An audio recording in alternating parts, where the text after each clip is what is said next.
예수님의 눈물이란 제목으로 하나님 말씀을 나누려고 합니다. 오늘도 많은 은혜 받으시기를 주의 이름으로 축원드립니다.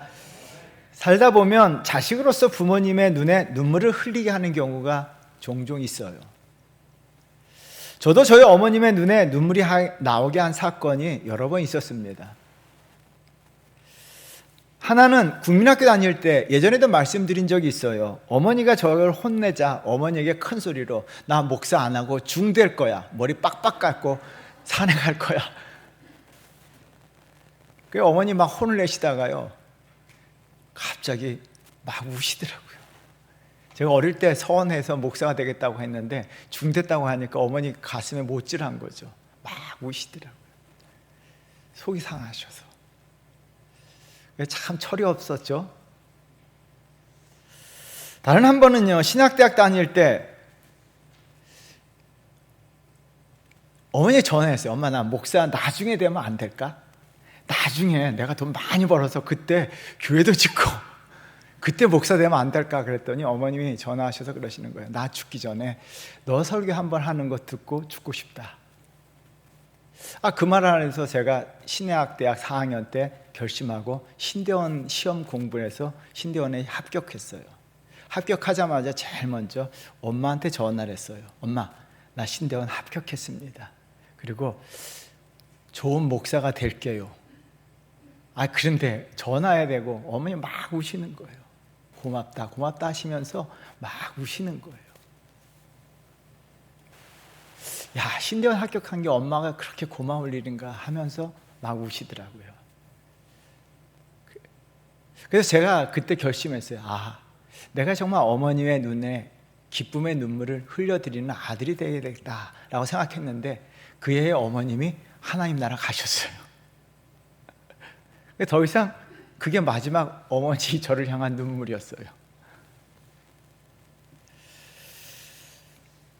여러분들은 부모님의 눈에 기쁨의 눈물, 감동의 눈물을 더 많이 흘리게 하시나요? 아니면 속상하게 해서 더 많이 울게 하셨나요? 여러분들도 부모이면서 자식이잖아요. 우리에겐 다 부모가 있잖아요. 여러분들은 부모님에게 있어서 어떤 자식이었나요? 연세가 많으신 분도 계시지만 우리도 다 자식이었잖아요. 근데 여러분들 부모님에게 있어서 어떤 자식이고 또 어떤 자식이었나요?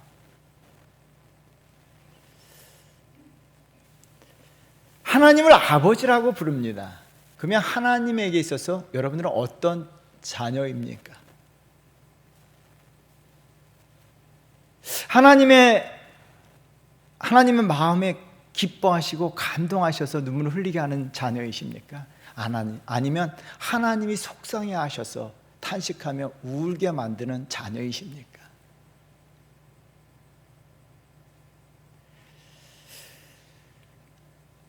사복음서에 보면 예수님께서 3번의 눈물 흘리신 사건이 나와요. 기록상에 3번 흘렸지만 예수님은 많은 눈물을 흘리신 분이에요. 첫 번째가 나사로가 죽었을 때인데요. 요한복음 11장 35절 말씀 읽어보겠습니다. 예수께서 눈물을 흘리시더라.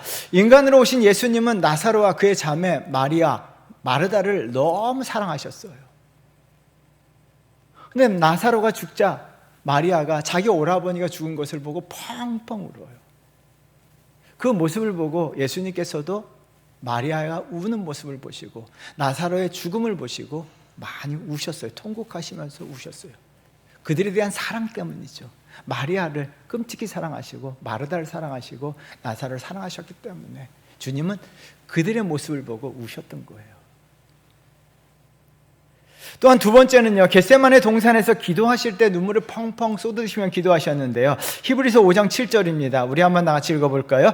그는 육체에 계실 때 자기를 죽음에서 능히 구원하실 이에게 심한 통곡과 눈물과 간구로 소원을 올렸고 그의 경건하심으로 말미암아 들으심을 얻었느니라. 겟세마네 동산에서 기도하실 때 심한 통곡과 눈물로 기도하셨어요. 주님의 눈물의 기도, 통곡의 기도로 말미암아 하나님은요 그 기도에 응답하셨어요. 여러분, 우리의 눈물의 기도는 하나님이 반드시 응답하세요. 왜요? 눈물은요 진심이에요. 눈물은요 간절함이에요. 그래서 눈물의 기도에 하나님은 응답하세요. 예수님은요, 하늘의 하나님 앞에 기도할 때 통곡하시면서 눈물로써 진심의 기도를 드리셨기 때문에 하나님께서 예수 그리스도의 기도에 다 응답하셨다는 거죠. 세 번째는요, 오늘 본문에 나오는 예루살렘 성을 보시고 우셨습니다. 41절 말씀 우리 한번 같이 읽어보도록 하겠습니다. 가까이 오사 성을 보시고 우시며, 여러분 성을 보시고 우셨다라고 이야기하십니다. 예루살렘 성을 보고 우셨는데요, 이 울다라고 하는 동사는요, 애곡하다, 곡하다라는 뜻입니다. 조용한 내적 슬픔이 아니라 자신의 슬픈 감정을요 겉으로 표현한 거예요. 예루살렘 성을 보시고 속이 너무 상하신 거예요. 너무 속상해서 주님은요, 예루살렘 보는 앞에서 예루살렘을 바라보면서 너무 속이 상해가지고 너무 마음 아파가지고요, 주님은요 그 예루살렘 성 때문에 펑펑 그 자리에서 울고 계신 거예요. 여러분, 말씀을 준비하는 가운데 정말 마음이 아팠어요. 하나님께서, 예수 그리스도께서 과연 나를 보시고 어떠하실까? 예수 그리스도께서 우리 주원교회를 보시고 어떻게 하고 계실까? 예수 그리스도께서 우리 사랑하는 성도들 한 사람 한 사람을 보시고 어떻게 하고 계실까? 여러분, 그것 때문에 이 설교 준비하는데 앞으로 진도가 안 나가는 거예요. 내 모습을 보고, 우리 주원교회 모습을 보고, 우리 성도들의 모습 한 사람 한 사람을 보시고 주님께서 어떻게 하실까?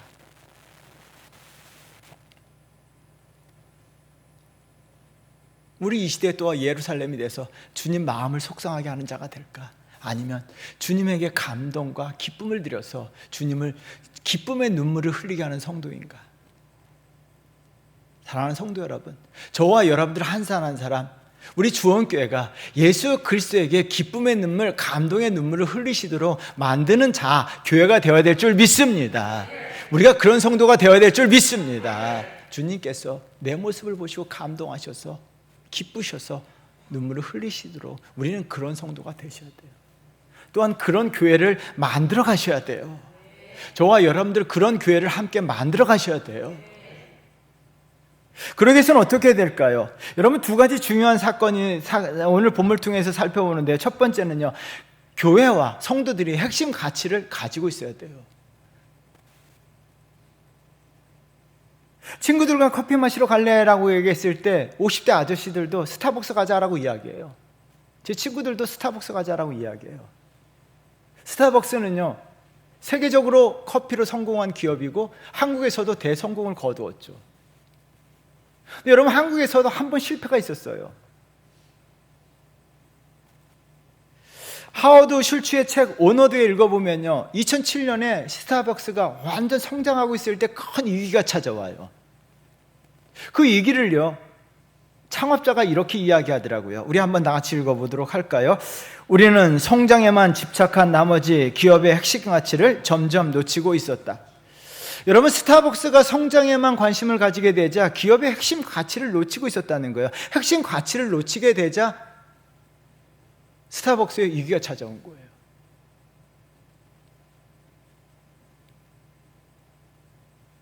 저는 오너드라는 책을 읽으면서 이 문장을 읽으면서 줄을 쳐놓고 마음에 굉장히 먹먹했어요.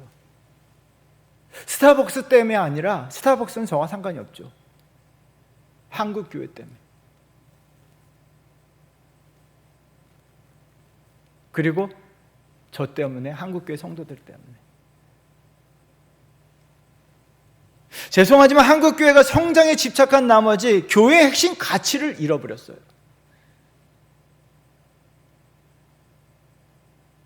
목회자들이 잘못했죠. 한국교회가 성장에 집착한 나머지 기독교의 핵심 가치를 놓쳤다는 거예요. 잃어버렸다는 거예요. 그래서 어떤 일이 벌어집니까? 한국교회 위기잖아요. 교회의 본질이 뭐고 교회의 핵심 가치가 뭐냐는 거예요. 교회가 뭐냐는 거예요. 여러분들 교회가 뭔지 알고 신앙생활을 하고 계시냐는 거예요. 굉장히 두렵고 떨리더라고요. 그렇다면 과연 주원교회 성도들은 그리스도인의 핵심 가치를 알고 신앙생활하고 교회생활하고 있는가? 우리 주원교회 성도들은 그리스도인으로서 핵심 가치를 알고 신앙생활을 하고 있는가? 아니면 핵심 가치는 다 잃어버리고 물질적 성공, 물질의 복, 건강, 형통,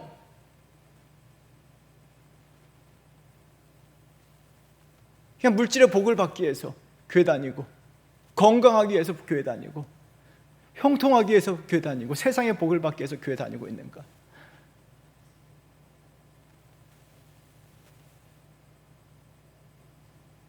한국교회 성도들이 왜 그렇습니까? 성공, 복.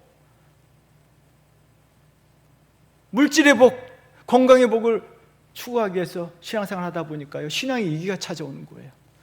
그래서 어떻게 합니까? 물질의 복을 받지 못하거나 건강을 잃어버리거나 형통한 일이 일어나지 않으면 신앙 다 져버려요. 너무나 쉽게 교회를 떠나고 너무나 쉽게 예수 그리스도를 져버려요. 작은 일 가지고.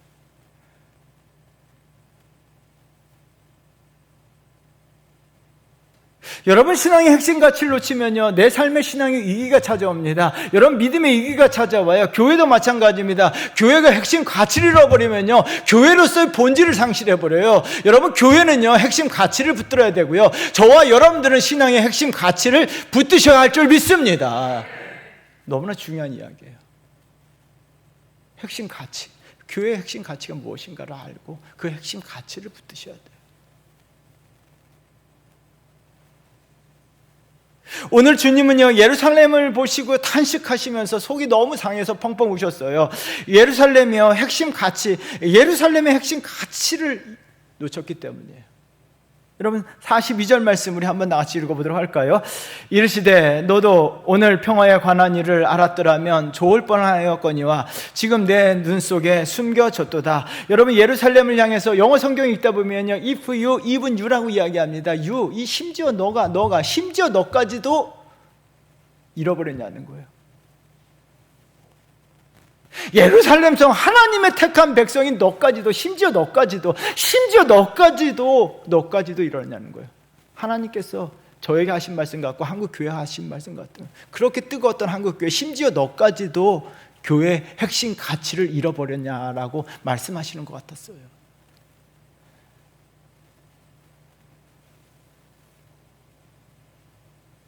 여러분, 예루살렘은요, 예루살렘을 성을 의인화해서 강조한 겁니다. 예루살렘은 뭡니까? 샬롬, 평화의 도시예요. 예루살렘의 뜻은 샬롬, 평화의 도시예요. 평강의 도시입니다. 평화의 도시의 핵심 가치는 무엇입니까? 평화 아닙니까? 평화. 평화의 도시에 평화가 있어야 돼요. 평강의 도시에 평강이 있어야 돼요. 여러분, 평강의 왕, 평화의 왕으로 오신 예수 그리스도가 그 안에 없다는 이야기예요. 예수 그리스도는요, 이 땅에 평화의 왕으로 오신 줄 믿습니다. 예수 그리스도는 평강의 왕으로 오신 줄 믿습니다. 그렇다면 예루살렘의 평화의 왕이신 예수 그리스도가 계셔야 되는데 예수 그리스도가 없은 거예요. 이사야 9장 6절 말씀 우리 한번 같이 읽어보겠습니다. 우리 한번 크게 읽겠습니다. 이는 한 아기가 우리에게 낳고 한 아들을 우리에게 주신 바 되었는데 그의 어깨에는 정사를 메었고 그의 이름은 기묘자라 모사라 전능하신 하나님이라 영존하신 아버지라 평강의 왕이라 할 것임이라. 예수님은 전능하신 하나님으로 이 땅에 오신 줄 믿습니다. 예수님은 평강의 왕으로 이 땅에 오신 줄 믿습니다. 예수님은 평화의 왕이십니다. 여러분, 예수 그리스도는 평화의 왕으로 오시고요, 예수 그리스도로 말미암아 참된 평화가 이루어지는 거예요. 에베소서 2장 14절 말씀이에요. 우리 한번 같이 읽어보도록 하겠습니다.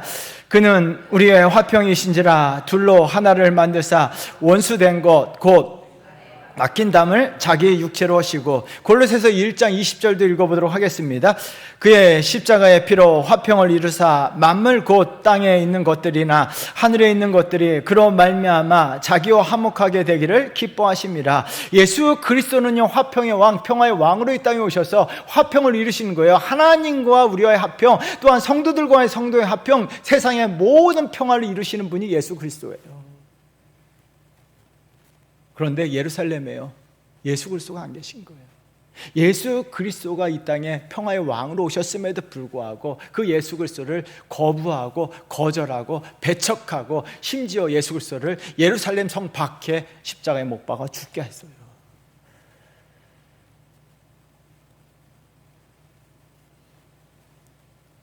여러분, 쉽게 얘기하면요, 빵집에 빵이 없는 거예요. 빵을 사러 갔는데 빵은 안 팔고 자파만 팔아요.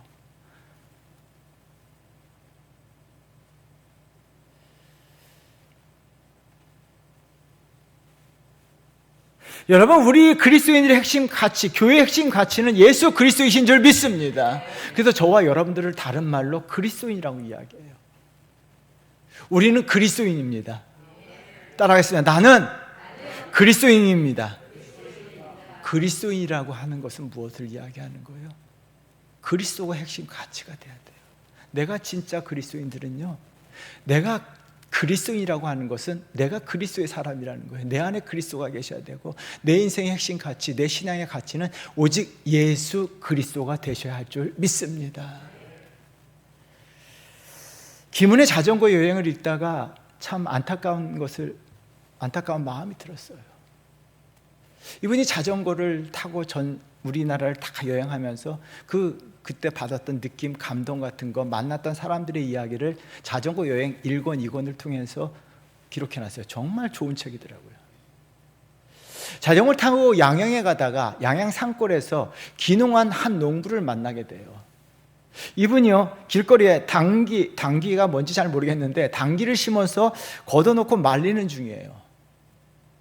그때 이야기하는 가운데 농부가 하늘을 바라보면서 상인들이 제값을 쳐줄지 걱정하면서 이런 말을 하더라고요. 여러분, 한번 같이 읽어볼까요? 작물을 보고 농사를 지어야 할 텐데 상인들을 보고 농사를 짓는 판이다. 무엇을 느끼시냐요? 여러분, 농부는요, 농작물을 보고 농사를 지어야 되는데 돈을 보고 농사를 짓는 자기의 모습 보고 좀 안타깝다는 거예요. 내가 농부면 농작물을 바라보고 농사를 지어야 되는데 돈을 바라보고 농사를 짓는다?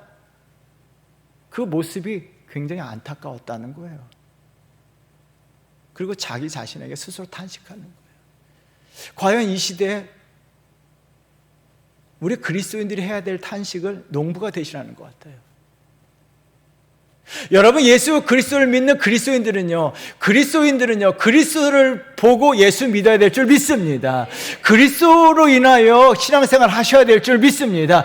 그리스도로 인하여 예배를 드려야 될 줄 믿습니다. 내가 복을 받기 위해서, 돈을 벌기 위해서, 정말 부자가 되기 위해서, 건강하기 위해서 아니에요. 저와 여러분들이 정말 예수 그리스도의 핵심 가치는 뭐예요? 나는 그리스도인이에요. 우리는 예수 때문에 예수로 말미암아, 예수로 인하여 예수 때문에, 예수로 말미암아 우리가 예수 때문에 신앙생활 하시고 교회 생활 하셔야 되고 헌신하셔야 되고 예배 드리셔야 되고 섬기셔야 돼요. 그 목적은 예수입니다.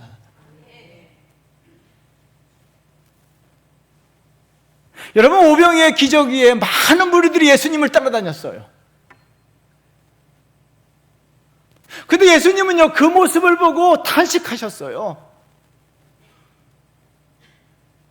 사람들이 많이 몰려왔는데 기뻐하시고 좋아하시는 것이 아니라 탄식하셨어요. 왜요? 그들이요, 예수님 때문에, 예수님을 바라보고 온 것이 아니라 예수께서 주신 떡 때문에 예수님을 찾았기 때문이에요. 예수님은요, 너무 속상해 하셨어요. 너무 마음 아파하셨어요. 떡 때문에. 여러분, 떡 때문에 예수님 찾으십니까? 떡 때문에 예배 드리십니까? 여러분들이 떡 때문에 예수 믿고, 떡 때문에 예배 드리고, 떡 때문에 기도하고, 떡 때문에 헌신한다면 예수님 마음 아파하세요. 부산물이에요, 부산물. 하나님이 주시는 부산물이에요. 우리는 하나님이 주시는 축복을 찾는 것이 아니라 하나님, 예수 그리스도를 먼저 찾으셔야 될 줄 믿습니다. 여러분, 사도 바울이요, 왜 변질되지 않았나요? 사도 바울은요, 왜 변질되지 않았을까요?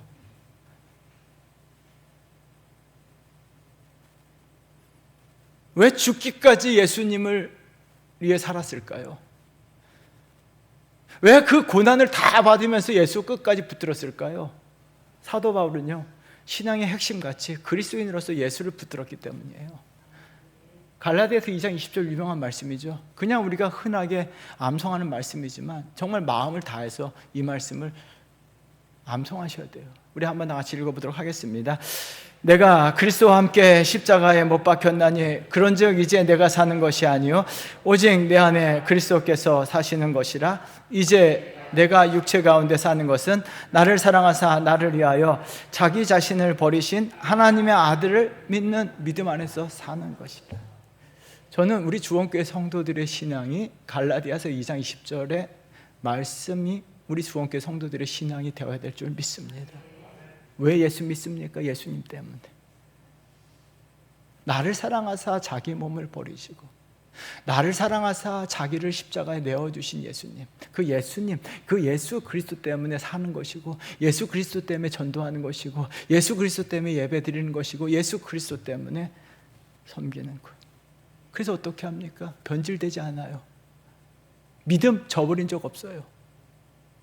사람들이 뭔지를 해도 끝까지 예수 붙들고 나아가요. 사람들이 돌을 던져도 예수밖에 없어요. 옥에 가둬도 예수밖에 없어요. 왜요? 핵심 가치를 놓쳤기 때문에 신앙의 위기가 찾아오지 않아요. 한 번도 신앙의 위기가 찾아오지 않아요. 끝까지 믿음 지키고 끝까지 예수 그리스도를 위해 살아요. 그 모습을 보고 예수님이 얼마나 기뻐하셨을까요?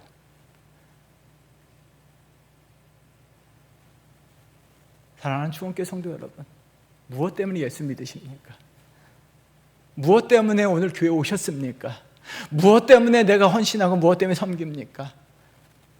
예수 때문이 되어야 될 줄 믿습니다. 우리는 그리스도인입니다. 오직 우리의 본질은 예수 그리스도예요. 그래서 우리 핵심 가치인 예수 그리스도를 붙들고 우리 주원교회 성도들 한번 끝까지 한번 예수 믿어봐요. 핵심 가치를 붙들고 나가면요, 사람들이 뭐라 그래도 어떤 역경이 어떤 일이 와도요, 이걸 놓치지 않아요. 왜요? 핵심이기 때문에. 우리 한번 예수 한번 제대로 믿어봐요. 정말 제대로 한번 믿어보세요. 정말 예수 제대로 한번 믿어봐서 예수님이 좋아하는, 예수님이 정말 감동하시는 그런 성도가 한번 돼봐요. 저도 마찬가지고 여러분들도 마찬가지. 왜 예수님이 주신 떡 때문에 떡이 있고 없고에 따라서 내 신앙이 흔들리냐는 거예요.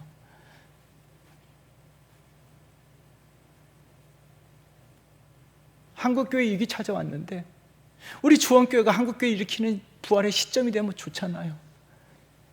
저와 여러분들이 우리 그런 교회를 만들어가요. 십자가가 있는 교회, 예수 그리스도 본질을 붙잡는 교회.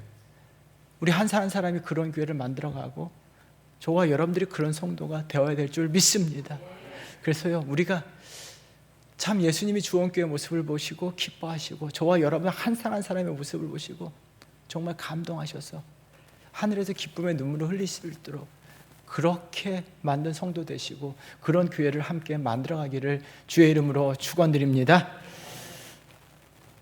그런 성도 되시기를 주의 이름으로 축원드립니다. 두 번째는요, 죄송합니다.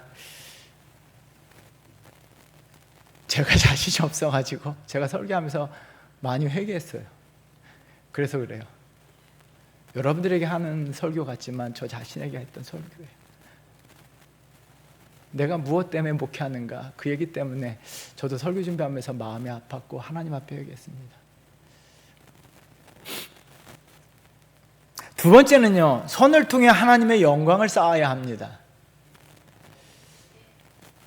독일의 대문호 괴테는요, 태초에 빛이 있으라라는 하나님 말씀, 성경 말씀에 빗대어 태초에 행동이 있었다라는 말을 남겼습니다. 인간이든 고충이든 동물이든 행동할 수밖에 없다는 거예요. 모든 살아있는 존재는 행동할 수밖에 없다는 거예요.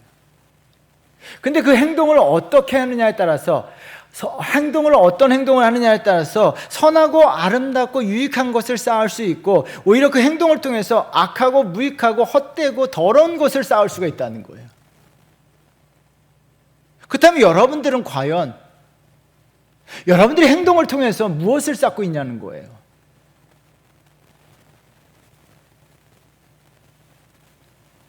정호성 시인이 섬진강 시인으로 유명한 김용태 시인을 찾아갔어요. 섬진강가에 앉아서 두 사람이 이야기하고 이런저런 얘기하고 있는데 그 다람쥐 한 마리가요, 도토리를 물고 참나무로 빠르게 올라가는 거예요. 그 모습을 보자 김용태 시인이 이런 말을 했습니다. 우리 한번 같이 읽어보도록 할까요?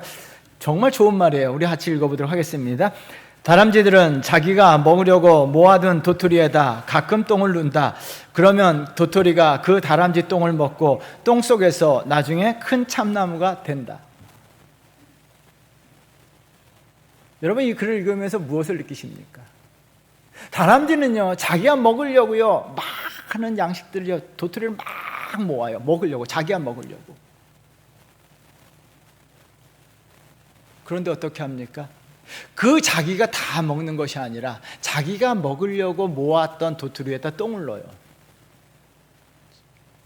똥 얘기해서 죄송한데 똥을 넣어요. 왜? 그 똥을 통해서 그 도토리가 참나무가 돼서 숲을 아름답게 만들기 위해서요.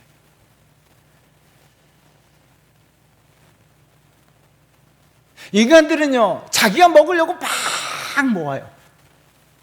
그리고 어떻게 합니까?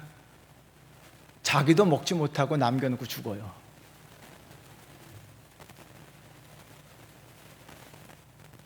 여러분은 어떻게 살고 계세요? 막 자기가 먹으려고 열심히 모으고 계십니까? 모으다가 죽는 분도 계시더라고요. 제 주변에 보니까.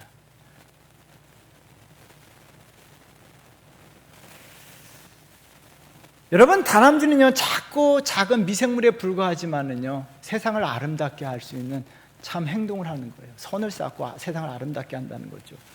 로마가 한참 번영을 누리고 있을 때 사도 바울은 로마 교회에 편지했습니다. 로마서 2장 5절 말씀을 한번 같이 읽어보도록 할까요? 인간의 실존이고 인간의 모습이에요. 우리 한번 같이 읽겠습니다.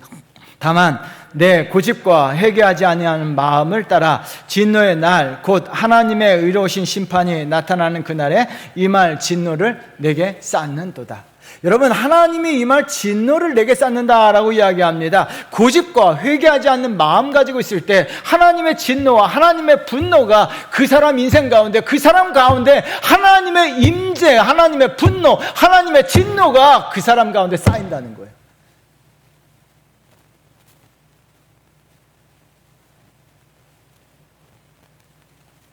여러분, 인간의 내 행동으로 말미암아 하나님의 진노와 하나님의 분노가 내 인생 가운데 막 쌓이고 있는 거예요. 여러분, 무엇을 쌓고 있냐는 거예요.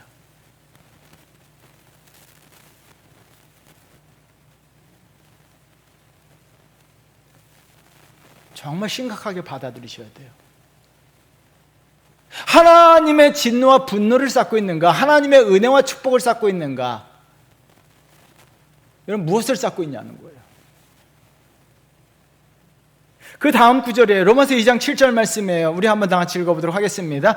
참고 선을 행하여 영광과 존귀와 썩지 아니함을 구하는 자에게는 영생으로 하시고, 선을 행하게 되면 영광과 존귀를 구하는 것이다 라고 이야기합니다. 이 말씀의 의미는요, 여러분들이 하나님 말씀을 붙들고 진리 안에서 선을 행하게 되면 하나님의 영광과 존귀를 쌓게 되는 거예요. 하나님의 영광과 존귀가 여러분의 인생 가운데 반드시 나타날 줄 믿습니다.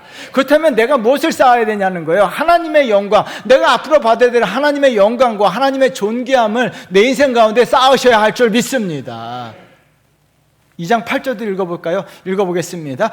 오직 당을 지어 진리를 따르지 아니하고 불의를 따르는 자에게는 진노와 분노로 하시리라. 여러분, 로마서 2장 7절과 2장 8절은요 달라요. 로마서 2장 7절의 삶을 사셔야 돼요. 저와 여러분들은 로마서 2장 7절의 삶을 사셔야 할 줄 믿습니다. 하나님의 영광과 존귀를 쌓는 삶을 사셔야 돼요. 하나님의 진노와 분노가 쌓이게 되면요, 그것이 쌓이고 쌓이면 하나님이 폭발하셔서 그것이 심판으로 임해요. 오늘 본문의 이야기예요.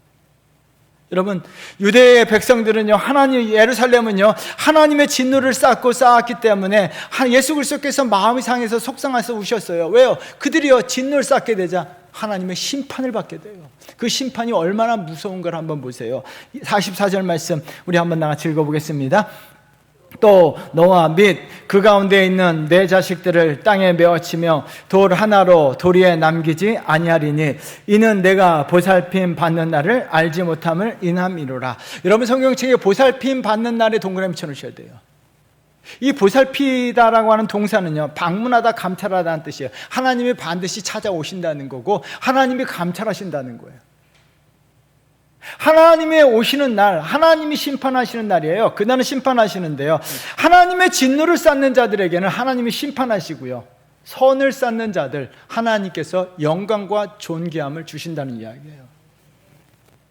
그래서 우리가 선을 쌓기 위해서는요, 하나님이 방문하시고 하나님이 심판하신다는 것을 알고 있어야 돼요. 하나님은요, 우리 인생을 방문하실 뿐만 아니라 하나님은요, 최후의 날, 심판의 날이 있습니다. 하나님은 심판의 날을 얘기하셨습니다. 성경은요, 심판의 날을 말씀하셨습니다. 저와 여러분들 그러므로 말미암아 하나님이 심판하시는 것을 믿으셔야 합니다. 하나님이 심판하심을 믿으셔야 합니다. 그렇다면 내가 하나님의 심판을 알지 못했기 때문에 소돔과 고모라 성의 사람들은 악을 쌓았습니다. 왜요? 하나님이 심판하실 줄 몰랐기 때문에. 노아 시대 사람들도 마찬가지예요. 자기 하고 싶은 대로 살았어요. 하나님의 심판을 알지 못했어요. 하나님은 심판하세요. 여러분, 그러므로 말미암아 저와 여러분들 적극적으로 진리 안에서 말씀 안에 살면서 선을 행하시는 믿음의 사람들이 되어야 될 줄 믿습니다. 선을 쌓으셔야 돼요. 사도 바울이요, 사랑하는 아들 디모데에게 마지막 유언으로 남긴 말이에요. 디모데전서 6장 18절 말씀이에요. 우리 한번 나같이 읽어보도록 할까요? 선을 행하고 선한 사업을 많이 하고 나눠 주기를 좋아하며 너그러운 자가 되게 하라. 다시 한번 크게 읽겠습니다. 시작. 선을 행하고 선한 사업을 많이 하고 나누어 주기를 좋아하며 너그러운 자가 되게 하라. 예, 선을 행하라는 거예요. 히브리서 13장 16절 말씀이에요. 우리 한번 읽겠습니다. 오직 선을 행함과 서로 나누어 주기를 잊지 말라. 하나님은 이 같은 제사를 기뻐하시느니라. 하나님은 이 같은 제사를 기뻐하신다는 거예요. 선을 행하고 세상 사람들이 아무리 악을 행한다 할지라도 끝까지 참고 인내하면서 선을 행하는 자들, 하나님은요, 그들을 기뻐하시고 그들에게 감동하시고 눈물을 흘리세요. 그렇다면 누가 선을 행할 수 있냐는 거예요. 여러분, 선을 행하는 거 결코 쉽지 않아요. 왜요? 자기 존재에 대한 인식이 없으면요, 선을 행할 수가 없어요. 동화작가 권정생 선생의 강아지 똥이라고 하는 동화가 있어요. 이건 애들이 읽을 책이 아니라 어른이 읽을 책이에요. 태어나기를 강아지 똥으로 태어나요. 오늘 똥 얘기 많이 하는데 똥으로 태어나요. 여러분, 강아지 똥으로 태어난다고 생각해 보세요. 얼마나 손가락질 당하겠습니까? 남들은 금수저로, 은수저로, 흙수저로 태어나는데 태어날 때부터 똥수저예요. 강아지 똥으로 태어나자 많은 주변인들이 에게 똥이다, 더럽다, 쓸모없다 막 놀라는 거예요. 이 강아지 똥은요, 고개를 들 수가 없어요. 그래, 나는 세상에 쓸모없는 존재다.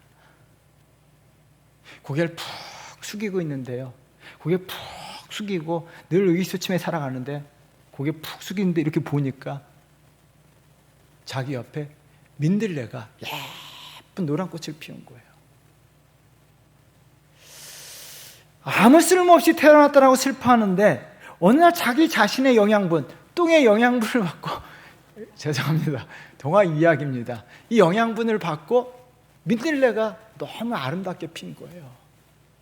그래서 나는 쓸모없는 존재가 아니라 나는 세상을 아름답게 하는 존재구나. 그래서 어느 날 비가 많이 오는 날이요, 죄송합니다, 이 똥이 비 오는 날 민들레 뿌리 속으로 깊이 들어가요. 그래서 그 주변이 민들레 꽃으로 활짝 피게 돼요.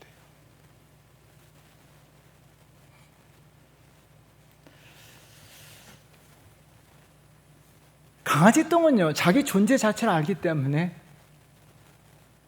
세상을 아름답게 하고 선을 쌓은 거예요. 참 요즘 많은 젊은 청년들이, 많은 사람들이 내가 뭐, 내가 뭐 할 수 있겠나 하는 위축된 감을 가지고 살아가요. 흙수저로 태어난 것을 안타까워하고,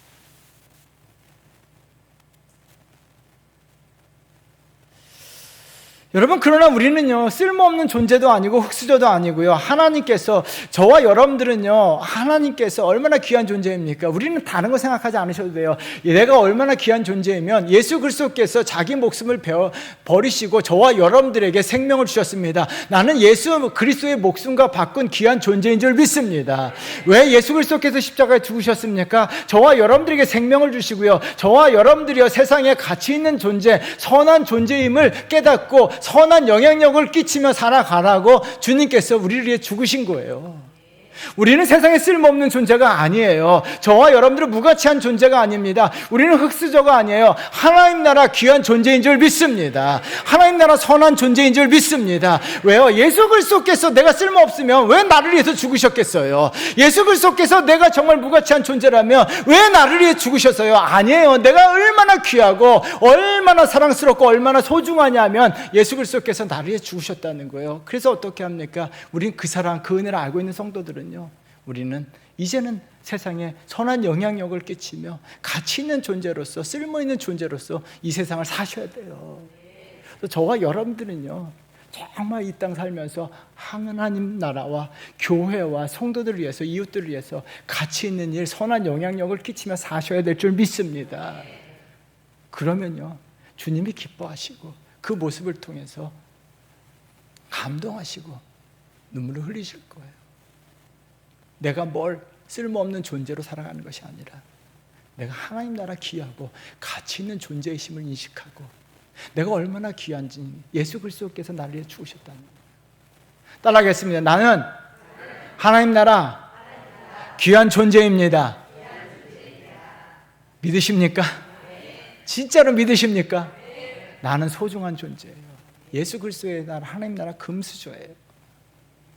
그러면 우리가 이제부터는요, 작고 크더라도 강아지 똥처럼 작은 거라도 통해서 선한 일을 많이 하셔서 정말 하나님 앞에서 귀한 존재가 되셔서 우리가 하나님의 감동하게 하셔서 하나님 눈에 감동의 눈물을 흘리도록 하시는 성도 되시기를 주의 이름으로 축원드리겠습니다. 오늘 말씀을 준비하면서 마음이 무거웠어요. 예루살렘 성을 보시고 주님은 가슴이 너무 아프셔서 우셨어요. 그래서 제가 기도하면서, 설교 준비하면서, 말씀 묵상하면서 그런 기도를 드렸어요. 하나님, 우리 주원교회와 저와 우리 성도들이 주님의 눈에 마음이 상해서 흘리는 눈물 더 이상 없게 하겠습니다. 주님의 눈물을 닦아드리는 교회가 되고 싶습니다. 주님을 감동시키는 교회가 되고 싶습니다. 주님을 감격하게 해드리는 교회가 되겠습니다. 주님을 기쁘시게 하는 교회가 되겠습니다 라고 그런 기도를 드리고, 저도 그렇게 하고 우리 성도들도 그런 성도가 되기를 기도했습니다. 저와 여러분들 그와 같은 성도가 되어야 될 줄 믿습니다. 그래서요, 우리 죄송하지만 우리 변질되지 말고, 저한테도 하는 이야기예요. 변질되지 말고 정말 축복받기 위해서, 떡을 받기 위해서 예수 믿는 게 아니라 예수님 때문에 예수 믿으셔야 될 줄 믿습니다. 우리 예수만 붙들고 살아요. 예수 그리스도만 위해 살아요. 그리고요, 또한 선을 행함으로 말미암아 하나님께 영광과 존귀를 많이 쌓아서 정말 주님의 정말 세상을 보시고 울고 계실 때 우리를 보시고 감동하시고 감격하시도록 그런 성도 되시기를 주의 이름으로 축원드리겠습니다. 우리 찬송하겠습니다.